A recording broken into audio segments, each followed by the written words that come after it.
Good morning, Hosho staff, students, and families. Ya'ate Abina. We're ready to start our day. So everybody, please rise. Place your right hand over your heart. Our voices are off and our bodies are still. Our eyes are on the flag. I pledge allegiance to the flag of the United States of America and to the republic for which it stands, one nation, under God, indivisible, with liberty and justice for all. We, the people of the United States, in order to form a more perfect union, establish justice, ensure domestic tranquility, provide for the common defense, promote the general welfare, and secure the blessings of liberty to ourselves and our posterity, do ordain and establish this Constitution for the United States of America. Good morning, everyone. It is Monday, February 22nd.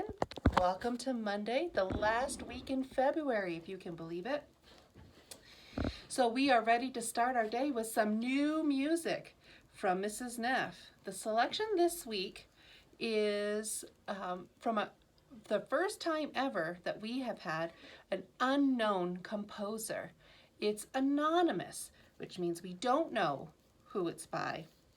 And this one piece is one of the most popular or most famous pieces of a melody for classical guitar compositions.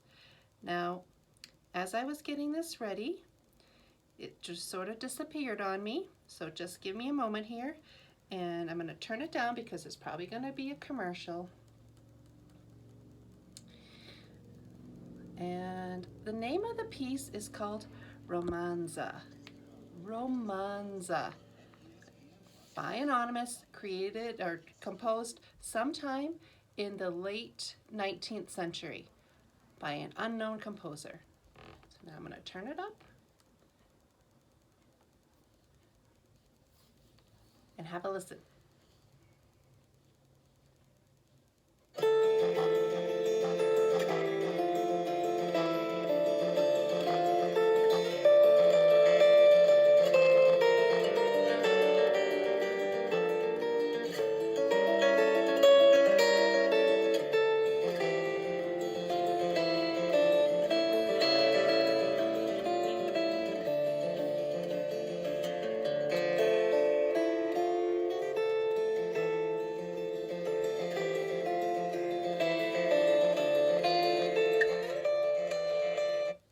Romanza by we don't know who.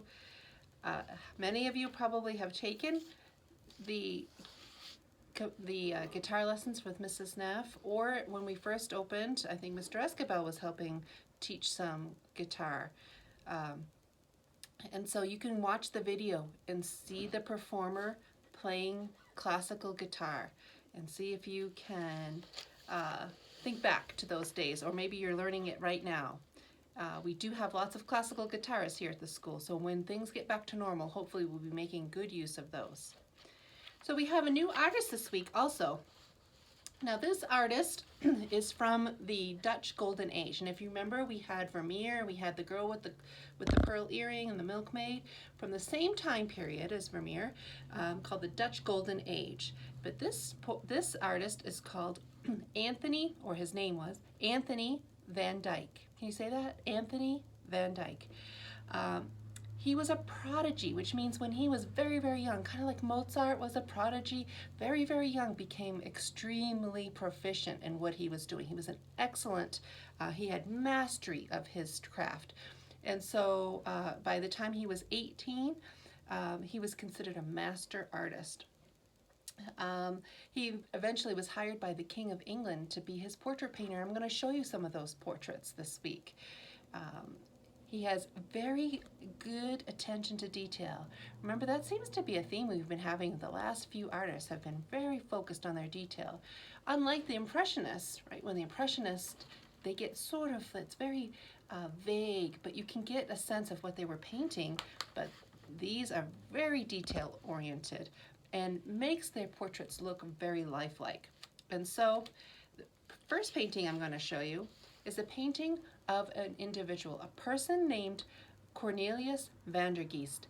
And the painting was done in 1620, about the time that the Mayflower was coming over to start over here in North America, the colonies over in North America. So this was painted in 1620. You can see how the people dressed. What did they look like back then? Sometimes I try to imagine when I see somebody wearing all of this fancy period dress of what they looked like at their time. I think, what would they look like if they were here today? What would they, if they were wearing clothes like we would wear today, what would they look like? So it's interesting to think about, but we get a glimpse to see what was the clothing like? What were their styles back then? So you'll be able to see in this picture. And it's very lifelike, and Cornelius Vandergeest is staring right back at you. Anthony Van Dyck painted it when he was just 21 years old. Now, if you were going to make a portrait of somebody, sometimes we have to draw our color, making a picture of your family or something. What color do you use when you are doing different skin tones? If I was doing one of me when I was a kid, I would probably grab the peach or the beige skin tone, right? But Van Dyck uses colors, all sorts of colors. He's got yellow, pink, greenish blue, all just in the cheeks of Cornelius Vandergeest. He uses thick paint to highlight the detail, and then thin paint for the background so that it almost pops, like it's a 3D image almost. And so I'm going to show you Anthony Van Dyck's portrait of Cornelius Vandergeest. Are you ready? Do you have a picture in your mind of what it might look like? What do you think it might look like? Here he is. You're going to meet Cornelius Vandergeest. There he is, painted by Anthony Van Dyck during the Dutch Golden Age, 1620. That's Cornelius, and it's lifelike. That's just what he looked like back in the day. Okay, our poetry this week is by a female poet from the United States, also around the late 19th century, 1800s. And it's from the first grade poem. So if you were in first grade this year, you would be memorizing this poem. Or if you were in first grade last year and second grade this year, you now know this poem. And you can say it with me if you remember. So Lois Lenski, Sing a Song of People. Sing a song of people, walking fast or slow. People in the city, up and down they go. People on the sidewalk, people on the bus. People passing, in back, in front of us. People on the subway, underneath the ground. People riding taxis, round and round and round. People with their hats on, going in the doors. People with umbrellas when it rains and pours. People in tall buildings and in stores below. Riding elevators, up and down they go. People walking singly, people in a crowd. People saying nothing, people talking loud.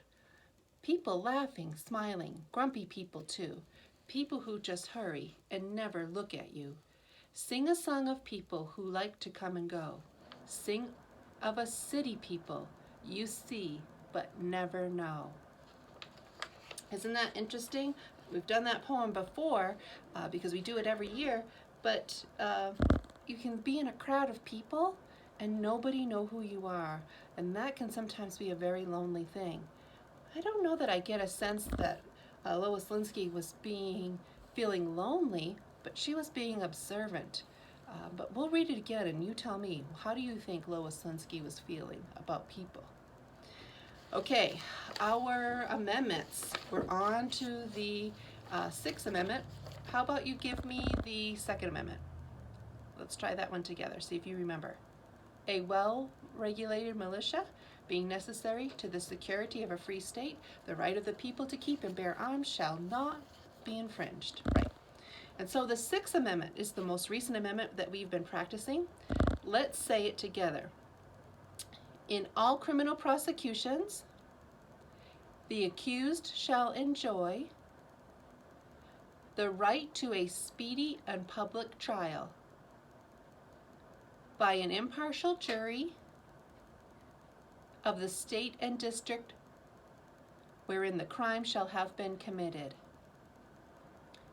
which district shall have been previously ascertained by law, and to be informed of the nature and cause of the accusation, to be confronted with the witnesses against him,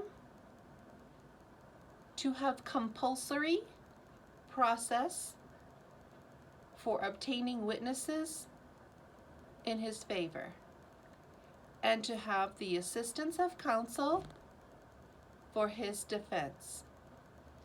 Okay, Sixth Amendment. We're going to keep practicing it. We'll practice this week, and then hopefully we can add the 7th when we get into March. No birthdays today. Happy on birthday, everyone.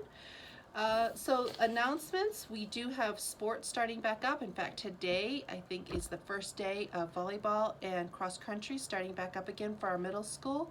And if you are in middle school, you can participate. We have a number of sports that we're going to be offering, but the seasons are very short because we're doing fall, winter, and spring all at the same time or within a few weeks of each other. So we're going to just go through the season. Unfortunately, we can't have people in stands or to have an audience to watch, but I'm sending out those details in an email today. And if you have not, if you don't have completes in all of your assignments, the quarter is going to be ending in just a couple of weeks, so get with your teacher to get caught up. Parents are going to be asked to have a parent-teacher conference if you have any incompletes in literacy and math. So we need to make sure that you're ready to move on to the next grade level. No sense in doing 6th grade math if you haven't done 5th grade math. You have to kind of do those things in progression. So we're going to talk to your parents about that. That's all we have for announcements. So let's do our student pledge. I will do the good, I will learn the true, and I will love the beautiful. And I hope you have a great day today.